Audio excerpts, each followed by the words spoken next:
سے برکت بنا دیا۔ کیا بات ہے، کیا بات ہے۔ اگر اس رشتے کی حقیقت کو سمجھنا ہے تو کبھی ابراہیم خلیل اللہ کی چوکھٹ پہ آ کے دیکھو، بڑی دلاویز کہانی ہے اللہ کے خلیل کی۔ بڑی دعاؤں سے مانگتے رہے، 70 سال کی عمر میں اللہ نے بیٹا دیا، اور پھر بیٹا بھی کوئی عام بیٹا نہ تھا، بیٹا بھی ایسا تھا جس کے چہرے میں چاند کے جلوے نظر آتے تھے۔ بے شک بے شک، اتنا حسین بیٹا اللہ نے حضرت اسماعیل ذبیح اللہ، حضرت ابراہیم خلیل اللہ کو دعاؤں سے مانگنے کے بعد دیا۔ اور یار اللہ کی محبت میں قربانیاں دینا پڑتی ہیں۔ میں نے کہا تھا، فرمایا گیا کیا تم یہ سمجھتے ہو کہ تم ایسی جنت میں داخل کر دیے جاؤ گے اور تمہیں کسی امتحان سے گزرنا نہ پڑے؟ اگر کلمہ پڑھ لیا گئے تو پھر مصیبت کا ساتھ نہیں چھوٹے گا، یہ یاد رہے۔ اگر کلمہ پڑھ چکے ہو تو پھر آفتوں سے چھٹکارا نہیں، تمہیں امتحان ضرور دینا ہے۔ کبھی دولت کے ذریعے امتحان لیا جائے گا، کبھی اولاد کے ذریعے امتحان لیا جائے گا، کبھی تجھے فاقہ رکھ کے امتحان لیا جائے گا، کبھی تیرے ہونٹوں پہ پیاس رکھ کے امتحان لیا جائے گا۔ مسلمان، تجھے امتحان میں کامیاب ہونا ہے۔ جب بھی مصیبتیں آئیں اللہ کا شکر ادا کیا کرو، کسی سے آہو وبیلا نہ کیا کرو، اور سوچو تیرا میرا بیٹا کیا حیثیت رکھتا ہے۔ 70 سال تک جس بیٹے کو دعاؤں میں مانگتے رہے ہوں، اللہ نے ایک بیٹا چاند سے دیا ہے، جیسی چاند سا بیٹا گھر میں پیدا ہوا ہے۔ حضرت ہاجرہ کی آغوش میں حضرت اسماعیل ذبیح اللہ نے آنکھ کھولی ہے، تبھی رب نے محبوب حضرت ابراہیم خلیل اللہ پر وحی نازل فرمائی ہے، خلیل کا جی رب جلیل، کہ جاؤ صاحبزادے کو لو، اپنی بیوی ہاجرہ کو لو، اور جاؤ جا کر کے کہیں بے آب و گیاہ میدان میں چھوڑ کر کے آ جاؤ، جہاں پہ چرند و پرند کا نشان نہ ہو، جہاں پہ کسی انسان کی آبادی کا تصور بھی نہ ہو، جہاں پر پھلوں کی کوئی درخت یا منڈی نہ ہو، ایسی جگہ پہ چھوڑ کر کے آؤ جہاں چشمے کا بھی نام و نشان نہ ہو۔ اللہ اکبر، آج کا باپ ہوتا تو کہہ دیتا یہ میرا لخت جگر ہے، اسے دل سے کیسے جدا کروں، مگر وہ خلیل ہیں، یوں ہی خلیل نہیں ہے۔ رب نے کہہ دیا کہ بیٹے کو چھوڑ کے آنا ہے، اور ایسی جگہ چھوڑنا ہے جہاں پانی کا پتہ نہ ہو، جہاں انسان کا پتہ نہ ہو، جہاں پر درخت کے سائے تک نہ ہو، اس جگہ پہ اپنے بیٹے کو چھوڑ کر کے آنا ہے۔ اللہ اکبر، حضرت خلیل نے شہزادے کو اپنی بیوی کو سواری پہ سوار کیا ہے اور لے کر کے آئے ہیں اس جگہ پہ جہاں آج کعبہ موجود ہے۔ اس جگہ پر لا کر کے جب بچوں کو اتارا ہے، تھوڑی سی کھجوریں ہیں، تھوڑا سا پانی ہے، بیوی کو بھی وہیں چھوڑا ہے، بچے کو بھی اتار دیا ہے، اور اس کے بعد چھوڑ کر کے نہ کوئی خیریت کی بات کی ہے، نہ کوئی آنے کی بات کی ہے۔ اللہ اکبر، چھوڑ کر کے چلنے لگے ہیں۔ کیا کوئی مذاق بات تھی کہ جس بیٹے کو 70 سال مانگتے رہے ہو اس کو اچانک چھوڑ کے جانا پڑ جائے، اور وہ بھی ایسی جگہ پر جہاں پہ کوئی پرسان حال نہ ہو؟ کتنا عظیم منظر تھا یہ۔ اللہ اکبر، حاملین عرش تڑپ گئے تھے جب ایک باپ بیٹے کو ایسے میدان میں چھوڑ کے جا رہا ہے جہاں پر چند کھجوروں کے سوا کوئی چارہ نہیں ہے، جہاں پہ چند گھونٹ پانی کے علاوہ پانی کا انتظام نہیں ہے۔ جب چھوڑ کے چلنے لگے ہیں، حضرت ہاجرہ نے توڑی آواز دی، اللہ کے خلیل ذرا ٹھہریے تو سکی، کیوں چھوڑ کے جا رہے ہو؟ یہاں پہ کوئی پانی کا انتظام نہیں ہے، یہاں پہ کسی درخت کا انتظام نہیں ہے، یہ بے آب و گیاہ جنگل ہے، کہاں کیوں چھوڑ کر کے جا رہے ہو؟ کس کے سہارے چھوڑ کر کے جا رہے ہو؟ آپ نے اتنی بات کہی، اللہ کے خلیل نے کوئی جواب نہ دیا، پھر دوڑ کر کے حضرت ابراہیم کا دامن پکڑا، اور پکڑنے کے بعد کہا تھا میرے سردار ذرا یہ تو بتاتے جاؤ، یہاں چھوڑ کے کیوں جا رہے ہو؟ اپنی مرضی سے چھوڑ کے جا رہے ہو یا رب کے کہنے پہ چھوڑ کے جا رہے ہو؟ جیسی اتنی بات کہی تھی، اللہ کے خلیل نے اپنی بیوی کی طرف دیکھا، اور دیکھنے کے بعد کہا تھا میری شریک حیات کوئی ایسی مثال دیکھی ہو تو بتاؤ، اگر کسی کو 70 سال کی عمر میں دعاؤں سے مانگنے کے بعد بیٹا ملا ہو، اور وہ بیٹا بھی چاند سے زیادہ حسین ہو، تو پھر بتاؤ تو صحیح، کسی باپ نے ایسے بیٹے کو بے آب گیا جنگل میں کبھی چھوڑا ہو تو بتاؤ؟ کبھی نہیں چھوڑا، کب بتائیے تو صحیح، پھر کیوں چھوڑ کے جا رہے ہو؟ اپنی مرضی سے چھوڑ رہے ہو یا رب کے کہنے پہ چھوڑ رہے ہو؟ تب اللہ کے خلیل نے کہا تھا میری زوجہ، میری شریک حیات، میرے رنج و غم کی ساتھی جو میرے ساتھ رو رو کر کے دعائیں مانگتی رہی ہے، اے میری شریک حیات، میں اپنی مرضی سے چھوڑ کے نہیں جا رہا ہوں بلکہ رب کے کہنے پہ چھوڑ کے جا رہا ہوں، اس کی مرضی سے چھوڑ کے جا رہا ہوں. جیسی اتنی بات اللہ کے خلیل نے کہی تھی, حضرت ہاجرہ نے کہا تھا او خلیل ٹھہر جائیے. کہا کس لیے؟ کہا جو کھجوریں دی گئی انہیں بھی ساتھ لے کر کے چلے جاؤ, جو پانی دیا گئی یہ بھی ساتھ لے کر کے چلے جاؤ. کہا کس لیے؟ کہا جب رب کی مرضی سے چھوڑ کے جا رہے ہو تو جس رب نے ہمیں چھوڑنے کا حکم دیا ہے پھر ہمیں پانی کی ضرورت نہیں ہے. جو 70 سال کی عمر میں ہمیں بیٹا دے سکتا ہے وہی رب ہمیں کھانا بھی کھلا سکتا ہے, پانی بھی پلا. کیا بات ہے, سبحان اللہ. نعرہ تکبیر, نعرہ تکبیر, نعرہ رسالت, مسلک اعلی حضرت. اصل رشتہ ہمارا نبی کی ذات سے ہے, اور رب بھی تبھی راضی ہوگا جب مدینے والے مصطفیٰ راضی ہوں. توجہ کیجئے, اللہ کے خلیل چھوڑ کے آ گئے. جب بھوک پیاس کی شدت ہوئی, حضرت اسماعیل ذبیح اللہ کے ہونٹ بھی سوکھے, کیونکہ ماں کے سینے کا دودھ بھی خشک ہو گیا. لیکن اولاد اولاد ہوتی ہے. جوانوں, ماں باپ کی عزت کرنا, یہ ایک ماں اور بیٹے کے رشتے کی کہانی ہے جس کو قرآن کے اندر رب نے بیان فرمایا. جب پیاس کی شدت ہوئی, بھوک کی شدت ہوئی اور ہونٹوں پہ پپڑی جمنے لگی, ماں سے بیٹے کی حالت نہ دیکھی گئی. کہ آج کی یہ کہانی نہیں ہے؟ اگر آج ماں بوڑھی ہو جائے اور بیٹا جوانی میں بیمار ہو جائے اور وہ گھٹنے پکڑ کے چلتی ہو, اس کے باوجود بھی اگر بیٹے کی زبان سے بیماری میں نکل جائے نا پانی, تو بیٹھ بیٹھ کے نل تک جائے گی لیکن بیٹے کو پانی لا کے دے گی. اور اگر ماں بیمار ہوتی ہے اور بیٹا اگر موبائل چلانے میں مصروف ہے, وہ 10 بار کہتی ہے بیٹے پانی, کہ بس ابھی لایا, کہ تھوڑی دیر ٹھہر جا. تھوڑی دیر میں ماں کو آدھا گھنٹہ بیٹا انتظار کراتا ہے. یہ قیمت جانی ہم نے اس رشتے کی. اور ذرا دیکھو تو صحیح کتنی دلاویز حقیقت ہے. جب بیٹے کے ہونٹ سوکھے, 2 پہاڑ تھے, ایک صفا دوسرا مروہ, پانی کی فکر ہوئی کہ 2 گھوٹ ہی پانی میرے لال کو مل جاتا, اس کی زندگی بچ جاتی. دوڑی, پہاڑ کے ٹیلے تک دوڑتی گئی, چاروں طرف دیکھا لیکن پانی کا نشان نظر نہ آیا. اس وقت پانی کا پتہ 2 طرح سے لگاتے تھے, ایک تو ہریالی کے ذریعے, دوسرے پرندوں کے ذریعے. کہیں دور ہریالی نظر آتی تھی تو لوگ سمجھ جاتے تھے یہاں پانی ہوگا, یا پرندے اڑتے نظر آتے تھے سمجھ جاتے تھے پانی ہوگا. آپ دوڑی پانی کی تلاش میں, دیکھا کچھ نظر نہیں آیا. پھر خیال آیا کہیں میرا بیٹا تنہا رہ گیا ہے, کہیں کوئی جانور اس کو اٹھا کے نہ لے جائے.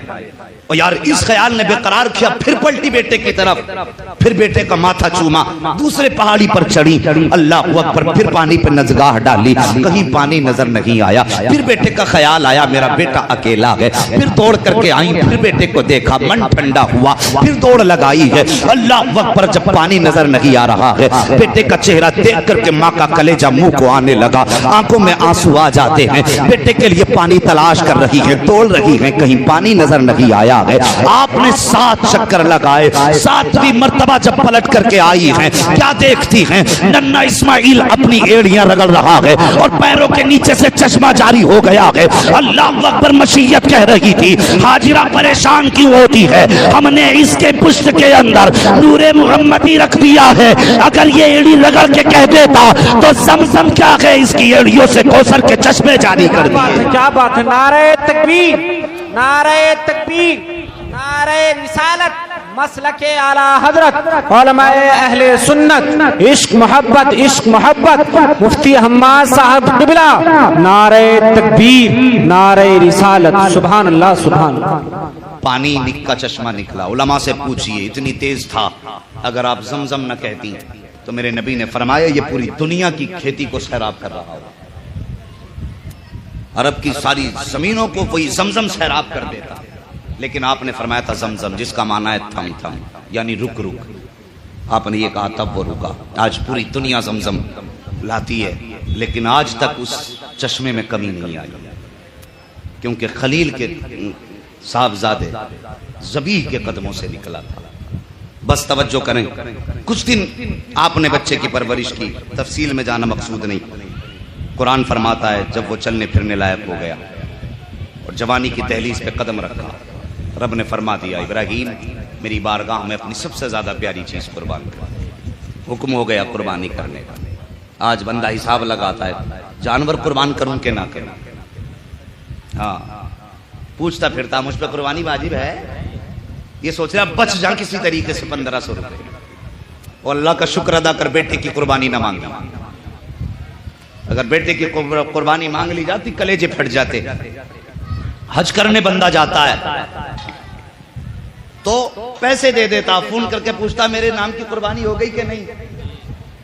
قربان گاہ تک جانے کو تیار نہیں. اور یار اگر حکم یہ ہوتا کہ تمہیں قربان گاہ میں آنا ہے بیٹا بھی ساتھ لانا ہے، قربان نہیں کرنا صرف گلے پہ چھری رکھنی ہے، تب بھی کتنے لوگوں کے پتے پانی ہو جاتے. اللہ اکبر. آج حساب لگا رہا ہے قربانی کرنی ہے کہ نہیں کرنی ہے، واجب ہوگی کہ نہیں ہوگی. پوچھتا پھر رہا اچھا مولانا ہوتا ہے، شاید کوئی مولانا چھٹکارے کا راستہ نکال دے. تو بھائی یہ نصیب والوں کو اللہ موقع دیتا ہے. اللہ نے توفیق دی ہے تو 2 وقت کا کھانا چھوڑ دینا، لیکن قربانی مت چھوڑنا. قربانی مت چھوڑنا. حکم ہوا میری راہ میں سب سے پیاری چیز قربان کرو. آخر کار نتیجہ یہ ہوا میری بارگاہ میں اسماعیل کو قربان کر. لے کے چلے آئے، ملاقات کے لیے کبھی کبھی آیا کرتے تھے. آئے جا کے اپنی شریک حیات حضرت ہاجرہ سے کہنے لگے کہ اسماعیل کو تیار کر دو. دوست نے بلایا کہ دوست کی ملاقات کے لیے جانا. لفظ دعوت ہے. دعوت کا مطلب کھانا نہیں ہوتا، دعوت کا مطلب ہوتا ہے بلاوا. کیا ہوتا ہے دعوت کا مطلب؟ بلاوا. کہ دوست کی دعوت پہ جانا، اس کے بلاوے پہ جانا. اس نے بلایا ہے، ماں نے بیٹے کو نہلایا، بالوں میں تیل ڈالا، کنگا کیا، بیٹے کو دولہا بنایا، صاف سے کپڑے پہنائے. اور پہنانے کے بعد حضرت ابراہیم خلیل اللہ کے ساتھ جب آپ نے رخصت کیا نا تو اب شیطان کے پیٹ میں درد اٹھا. جب شیطان کے پیٹ میں درد اٹھا تو توڑ کر کے حضرت ہاجرہ کے پاس آیا. آ کے کہنے لگا ہاجرہ تمہیں پتا ہے تمہارے شوہر تمہارے بیٹے کو کہاں لے کر کے گئے ہیں؟ کہا ہاں مجھے معلوم ہے. کہا کہاں؟ کہ دوست کی دعوت پہ گئے ہیں، دوست نے بلایا ہے وہاں لے کر کے گئے ہیں. کہا نہیں تو نہیں جانتی، ابراہیم اپنے بیٹے کو ذبح کرنے کے لیے لے کر کے گیا ہے. جب اتنی بات کہی نا ذبح کرنے لے کر کے گیا ہے، آپ نے فرمایا بھلا کون باپ ایسا ہوگا جو اپنے بیٹے کو اپنے ہاتھ سے ذبح کرے. جب اتنی بات کہی نا تو وہ کہنے لگا کہ اس کو لگتا ہے کہ رب نے اس سے بیٹے کی قربانی کا حکم دیا ہے. جب آپ نے اتنا سنا ہے آپ مسکرائی فرماتی ہیں لگتا ہے تو مجھے شیطان ہے. وہ تو ایک اسماعیل کی بات کر رہا ہے. اگر رب بیٹے کی قربانی مانگ لے اور رب مجھے 1000 اسماعیل دے دے تو اس کے نام پہ ایک ایک اسماعیل کو قربان کر دوں گی. زبان پہ کوئی شکوہ جاری نہیں ہو سکتا. سبحان اللہ. اللہ اکبر. فرمایا وہ تو ایک اسماعیل ہے، اگر رب مانگے تو 1000 اس کے نام پہ قربان. سوچنے لگا اب دال نہیں گلنے والی. دوڑا حضرت اسماعیل کے پاس جا کے کہنے لگا کہاں جا رہے ہو؟ کہا دوست کے ہاں. والد صاحب کہہ رہے ہیں دوست کے ہاں دعوت میں جا رہے ہیں. کہا بڑے سیدھے آدمی ہو، یہ قتل کرنے لے کے جا رہے ہیں. کہا ایسا نہیں ہو سکتا. کہا یہ کہتے ہیں کہ رب نے قربانی مانگی ہے تو کہتے ہیں لگتا ہے تو مجھے شیطان ہے. اگر رب قربانی مانگ رہا ہے، باپ قربان کرنے پہ راضی ہے اور میں قربان ہونے پہ راضی ہوں تو تیرے پیٹ میں کیا درد ہے؟ آپ نے فرمایا آپ کہتے ہیں ابو جی لگتا ہے یہ شیطان نے مجھے بہکا رہا ہے. آپ نے فرمایا مار پتھر اٹھا کر کے. اللہ اکبر. پھر حضرت ابراہیم کے پاس آیا. ابراہیم تم خواب کے چکر میں بیٹا قربان کرنے چلے ہو؟ اللہ کو راضی کرنے کے اور بھی بہت سے راستے ہیں. بیٹے ہی قربان کر کے اللہ کی رضا ملے گی. آپ نے فرمایا ظالم نبی کا خواب کبھی جھوٹا نہیں ہوتا ہے. نبی کا خواب وحی الہی ہوتا ہے. میں بیٹے کو قربان کرنے لے کر کے جا رہا ہوں. اس نے بہت کوششیں کی روکنے کی، نہ روکے. البتہ اس مقام پہ پہنچے اور پہنچنے کے بعد آپ نے بیٹے کا چہرہ دیکھا، کتنا میٹھا لہجہ تھا. آپ کہتے ہیں یا بنیا، یہ جملہ تھا قرآن نے اس کو نقل فرمایا. یا بنیا کہا، یا بنی نہیں کہا. اس میں بڑا پیار ہے. اے میرے بیٹے میں نے خواب دیکھا ہے انی اذبحک فانظر ماذا ترى، میں تجھے ذبح کر رہا ہوں بتا تیری کیا رائے ہے. تو ہونا کیا چاہیے تھا وہ یہ کہہ دیتے اگر ذبح کا خواب دیکھا تو ذبح کر دیجئے. لیکن اب حضرت ابراہیم خلیل اللہ کے اس سوال پہ شہزادے کا جواب سنو.